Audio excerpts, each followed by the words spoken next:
ಉಸ್ತುವಾರಿಗಳು ಕರ್ನಾಟಕಕ್ಕೆ ಎಂಟ್ರಿ ಕೊಟ್ಟರು ಪರಿಸ್ಥಿತಿ ಸರಿ ಹೋಗಬಹುದು ಅಂತ ಅನ್ಸುತ್ತಾ ಪ್ರಶಾಂತ್? ಯಾಕಂದ್ರೆ ಹಲವಾರು ನಾಯಕರು ಮುನಿಸ್ಕೊಂಡಿದ್ದಾರೆ.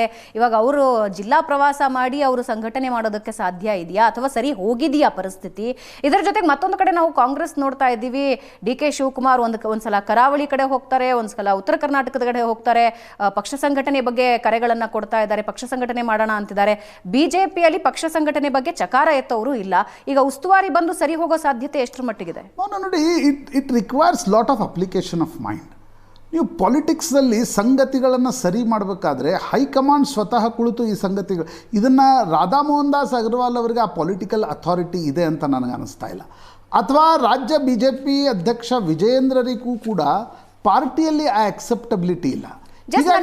ಸಾರಿ ಟು ಇಂಟರಪ್ಟ್ ಪ್ರಶಾಂತ್, ಕಳೆದ ಚುನಾವಣೆಯಲ್ಲಿ ನಾವು ರಾಧಾ ಮೋಹನ್ ಅಗರ್ವಾಲ್ ಅವರ ಚಾಕಚಕ್ಯತೆ ಎಷ್ಟರ ಮಟ್ಟಿಗಿದೆ ಅನ್ನೋದನ್ನ ಇಡೀ ರಾಜ್ಯ ನೋಡಿದೆ, ಬಿಜೆಪಿನೂ ನೋಡಿದೆ. ಅದಾದ ಮೇಲೆ ನಾಯಕರ ಜೊತೆ ನೇರ ವಾಗ್ದಾಳಿ ನಡೆದಿದೆ. ಶ್ರೀರಾಮುಲು ಪಕ್ಷ ಬೇಕಾದ್ರೆ ಬಿಡ್ತೀನಿ ಅನ್ನೋ ಮಟ್ಟಕ್ಕೆ ಹೋಗಿದ್ರು. ರಾಧಾ ಮೋಹನ್ ಅಗರ್ವಾಲ್ ಅವರ ಮೇಲೆ ಹೈಕಮಾಂಡ್ ಈಗ ಭರವಸೆ ಇಡಬಹುದಾ?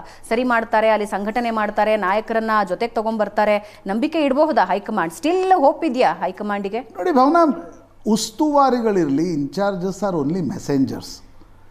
ಅಂತಿಮವಾಗಿ ದಿಲ್ಲಿಯಲ್ಲಿ ಕುಳಿತವರು ಏನು ನಿರ್ಣಯ ತೆಗೆದುಕೊಳ್ತಾರೆ ಅನ್ನೋದು ಪಾರ್ಟಿಯಲ್ಲಿ ಬಹಳ ಮುಖ್ಯವಾಗಿರುತ್ತೆ. ನಾಯಕರಿರಲಿ, ಕ್ಯಾಡರ್ ಇರಲಿ, ದಿಲ್ಲಿಯಲ್ಲಿ ಏನು ನಿರ್ಣಯವನ್ನು ತೆಗೆದುಕೊಳ್ಳಲಾಗಿದೆ. ಫಾರ್ ಎಕ್ಸಾಂಪಲ್, ಈಗ ಯತ್ನಾಳ್ರ ಉಚ್ಚಾಟನೆ, ಈ ನಿರ್ಣಯವನ್ನು ರಾಧಾ ಮೋಹನ್ ದಾಸ್ ಅಗರ್ವಾಲ್ ಕೂತ್ಕೊಂಡು ಈ ನಿರ್ಣಯವನ್ನು ತೆಗೆದುಕೊಳ್ಳೋಕ್ಕಾಗಲ್ಲ. ಅಮಿತ್ ಶಾ, JP ನಡ್ಡಾ ಅದನ್ನು ಪ್ರೈಮ್ ಮಿನಿಸ್ಟರ್ ಮೋದಿಗೂ ಕೂಡ ತಿಳಿಸಿದ್ದಾರೋ ಇಲ್ವೋ ಗೊತ್ತಿಲ್ಲ. ಆದರೆ ಅಮಿತ್ ಶಾ ಮತ್ತು JP ನಡ್ಡಾ ಈಗೇನು ಸಂಘಟನೆಯನ್ನು ನಡೆಸ್ತಾ ಇದ್ದಾರೆ, ಅವರು ಆ ನಿರ್ಣಯವನ್ನು ತೆಗೆದುಕೊಂಡ ನಂತರ ಬ್ಯಾಕಪ್ ಆಗಿ ಇನ್ನೂ ಅನೇಕ ನಿರ್ಣಯಗಳನ್ನೇನು ಹೈಕಮಾಂಡ್ ತೆಗೆದುಕೊಳ್ಬೇಕಿತ್ತು. ಫಾರ್ ಎಕ್ಸಾಂಪಲ್, ಪದಾಧಿಕಾರಿಗಳ ಪಟ್ಟಿ ಪರಿಷ್ಕರಣೆ.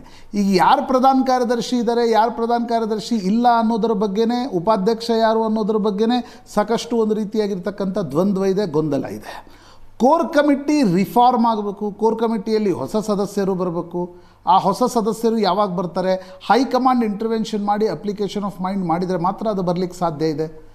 ಜೊತೆಗೆ ನಿಮ್ಗೆ ಉಸ್ತುವಾರಿಯೂ ಇಲ್ಲ. ನೋಡಿ, BJP ಸಂಘಟನೆಯ ಒಂದು ಸ್ಟ್ರೆಂತ್ ಆ್ಯಂಡ್ ವೀಕ್ನೆಸ್ ಏನು ಅಂತಂದರೆ, ಅದು RSS ಜೊತೆಗಿರ್ತಕ್ಕಂಥ ಒಂದು ಸಂಬಂಧ. ಅದಕ್ಕೆ ಬೇರೆ ಬೇರೆ ಸಂಬಂಧಗಳ ವ್ಯಾಖ್ಯೆಗಳನ್ನು ನಾನು ಈಗ ಮಾಡಲಿಕ್ಕೆ ಹೋಗಲ್ಲ. ಇಲ್ಲಿ ಏನಾಗಿದೆ ಕರ್ನಾಟಕದ BJPಯಲ್ಲಿ ಅಂದರೆ, ನೀವು 89ಇಂದ ಶುರು ಮಾಡಿ, ಅನಂತ್ ಕುಮಾರಿಂದ ಹಿಡಿದು ಇತ್ತೀಚಿನ ರಾಜೇಶ್ವರಿಗೆ ಸತತವಾಗಿ BJPಯಲ್ಲಿ ಒಬ್ಬ ರಾಜ್ಯ ಸಂಘಟನಾ ಪ್ರಧಾನ ಕಾರ್ಯದರ್ಶಿ ಇದ್ದರು. ಹಿಂದೆ ಅರವಿಂದ್ ಲಿಂಬಾವಳಿ ಇದ್ದರು, ಡಾಕ್ಟರ್ ವಾಮನಾಚಾರ್ಯ ಇದ್ದರು, ಅದಾದಮೇಲೆ ಸಂತೋಷ್ ಜಿ ಅವರಿದ್ದರು, ಅದಾದಮೇಲೆ ರಾಜೇಶ್ ಅವರು ಬಂದರು. ಅದಕ್ಕಿಂತ ಮುಂಚೆ ಕೂಡ ಸಂಘಟನಾ ಪ್ರಧಾನ ಕಾರ್ಯದರ್ಶಿ ಹುದ್ದೆ ಇತ್ತು. ಈಗ ಸಂಘಟನಾ ಪ್ರಧಾನ ಕಾರ್ಯದರ್ಶಿ ಹುದ್ದೆ ಕರ್ನಾಟಕದ BJPಯಲ್ಲಿ ಯಾರೂ ಇಲ್ಲದೆ ಇರೋದರಿಂದ, RSS ಯಾರನ್ನೂ ಕಳುಹಿಸದೇ ಇರೋದರಿಂದ ಸಂಘಟನಾ ಕೆಲಸಗಳು ಬ್ಯಾಕ್ ಸೀಟ್ ತೆಗೆದುಕೊಂಡಿವೆ. ನಂಬರ್ 1. ನಂಬರ್ 2, ಹೈಕಮಾಂಡ್ ಯತ್ನಾಳ್ರ ಉಚ್ಚಾಟನೆ ಒಂದು ನಿರ್ಣಯ, ಅದು ಪಾರ್ಟಿ ಕಟ್ಟೋ ನಿರ್ಣಯ ಅಲ್ಲ, ಆದರೆ ಒಂದು ಕ್ಲಾರಿಟಿ ಕೊಡೋ ನಿರ್ಣಯ. ಹೌದು, ನೀವು ಪಾರ್ಟಿ ಕಟ್ಟುವ ನಿರ್ಣಯವನ್ನು ಹೈಕಮಾಂಡ್ ಕೆಲ ನಿರ್ಣಯಗಳನ್ನು ತೆಗೆದುಕೊಂಡ್ರೆ ಮಾತ್ರ ಕರ್ನಾಟಕದ ಪಾರ್ಟಿಗೊಂದು ವೇಗವನ್ನು ಕೊಡಲಿಕ್ಕೆ ಸಾಧ್ಯ ಇದೆ. DK ನೋಡಿ, ಅಧಿಕಾರದಲ್ಲಿರುವಾಗ ಸಂಘಟನೆ ಮಾಡೋದು ಭಾಳ ಸುಲಭ. ಉಪಮುಖ್ಯಮಂತ್ರಿ, ಮುಖ್ಯಮಂತ್ರಿ, ಮಂತ್ರಿ ಇದ್ದಾಗ ನಿಮಗೆ ಅಧಿಕಾರ ಇರುತ್ತೆ, ಸಂಘಟನೆ ಚುರುಕಾಗಿ ನಡೆಯುತ್ತೆ. ವಿಪಕ್ಷದಲ್ಲಿದ್ದಾಗ ಈ ಸಂಘಟನೆಯನ್ನು ಕಟ್ಟೋದಿದೆಯಲ್ಲ, that is the biggest challenge. ಆ ಚಾಲೆಂಜನ್ನು ವಿಜಯೇಂದ್ರ ಇರಲಿ, BJP ಹೈಕಮಾಂಡ್ ಇರಲಿ, ಅಥವಾ ಇತರೆ ನಾಯಕರು ಒಟ್ಟಾಗಿ ತೆಗೆದುಕೊಂಡು ಆ ಚಾಲೆಂಜನ್ನು ಸ್ವೀಕರಿಸ್ತಾರಾ ಅಂತಕ್ಕಂಥದ್ದು ಪ್ರಶ್ನೆ. 2 ವರ್ಷದಿಂದ ಅಂಥ ಯಾವುದೇ ಬೆಳವಣಿಗೆಗಳು ಕಾಣ್ತಾ ಇಲ್ಲ. ಮಧ್ಯೆ ಬರುತ್ತೆ. ಮೈಸೂರಿನ ಪಾದಯಾತ್ರೆ ನಡೀತು, ದಟ್ ವಾಸ್ ಸಕ್ಸಸ್ಫುಲ್. ಅದಾದಮೇಲೆ ಲೋಕಸಭಾ ಚುನಾವಣಾ ಒಂದೇನು ಕ್ಯಾಂಪೇನ್ ನಡೀತು, ತಕ್ಕ ಮಟ್ಟಿಗೆ ಸಕ್ಸಸ್ಫುಲ್ ಅನ್ಬೋದು. 25 ಸೀಟ್ಗಳಿಂದ 18-19ಕ್ಕೆ ಬಂದರು. ಅದಾದಮೇಲೆ ಜನಾಕ್ರೋಶ ಯಾತ್ರೆ ವಾಸ್ ಸಕ್ಸಸ್ಫುಲ್.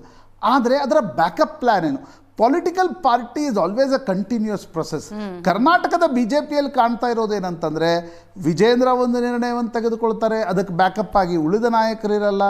ಹೈಕಮಾಂಡ್ ಇನ್ನೊಂದು ಯಾವತ್ತೋ ಒಂದು ನಿರ್ಣಯವನ್ನು ತೆಗೆದುಕೊಳ್ಳುತ್ತೆ, ಅದಕ್ಕೆ ಬ್ಯಾಕಪ್ ಆಗಿ ಇನ್ನೂ ಅನೇಕ ಅಪ್ಲಿಕೇಶನ್ ಆಫ್ ಮೈಂಡ್ ಏನು ಮಾಡಬೇಕಿದೆ ಅದನ್ನು ಮಾಡ್ತಾ ಇಲ್ಲ. Core committee is not in place. ಯಾವತ್ತಿಗೂ ಒಂದು ಪಾರ್ಟಿಗೊಂದು ಟೀಮ್ ಅಂತ ಬೇಕಾಗತ್ತೆ. ಆ ಟೀಮ್ ಕೆಲಸ ಮಾಡ್ತಾ ಇಲ್ಲ ಅನ್ನೋದು ಕೂಡ ಕರ್ನಾಟಕದ BJPಯ ಸಮಸ್ಯೆಗಳಲ್ಲಿ.